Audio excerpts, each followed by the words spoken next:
24 மணி நேரம் விரதம் இருந்தீங்கன்னா கேன்சர் செல்லுக்கு போற எனர்ஜியை கட் பண்ணீங்கன்னா செல் செத்து போயிடும். சஷ்டி விரதம் 7 நாள் இருந்தீங்கன்னா உடம்புல 1-2 கேன்சர் செல் இருந்தா எல்லா உடம்புலயுமே கேன்சர் செல் இருக்குதுங்க ஐயா. இங்க இருக்கிறவங்க யாரும் உடம்புலயுமே கேன்சர் செல் இல்லை அர்த்தம் இல்லை. அந்த கேன்சர் செல் பெருகும் பொழுது அது கேன்சரா மாறும். சின்ன கேன்சர் செல் அங்கங்க அது ஒளிஞ்சிருக்கும், நமக்கு தெரியாது. அது பரவும் பொழுது நம்ம சொல்றோம் ஸ்டேஜ் 1, ஸ்டேஜ் 2, ஸ்டேஜ் 3, ஸ்டேஜ் 4. இத்தனை காலமா நாம என்ன பண்ண, செவ்வாய்க்கிழமை விரதம், வாரத்துக்கு ஒரு நாள் சாப்பிடாதீங்க, ஆட்டோமேட்டிக்கா உடம்புல கேன்சர் செல் இருந்தா செத்து போயிடும். சனிக்கிழமை சாப்பிடாதீங்க, கேன்சர் செல் செத்து போயிடும்.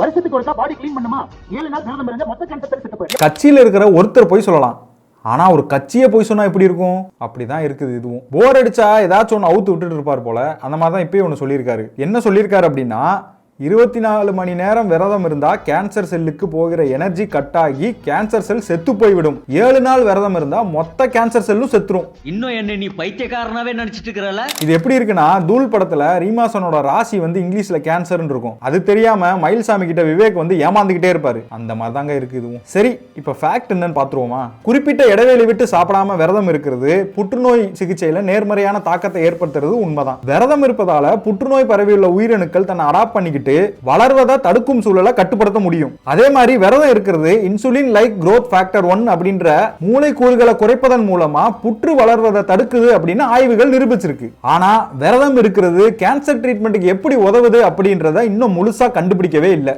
அதே மாதிரி விரதம் இருப்பது புற்றுநோய் சிகிச்சையில நல்ல பலன்களை கொடுக்குதுன்னு ஆய்வுகள் சொன்னாலும் அது புற்றுநோய்க்கு தீர்வுன்னு எங்கேயுமே சொல்லல. இதை பத்தி எதுவுமே தெரியாம, இதை பத்தின ஆய்வுகள் எதையுமே பார்க்காம விரதம் இருந்தாலே கேன்சர் நோய் சரியாயிரும் அப்படின்னு இந்த மாதிரி பொய்யான தகவல்களை அண்ணாமலை பரப்பிட்டு இருக்காரு. அதை கொஞ்சம் அவர் மாத்திக்கணும்.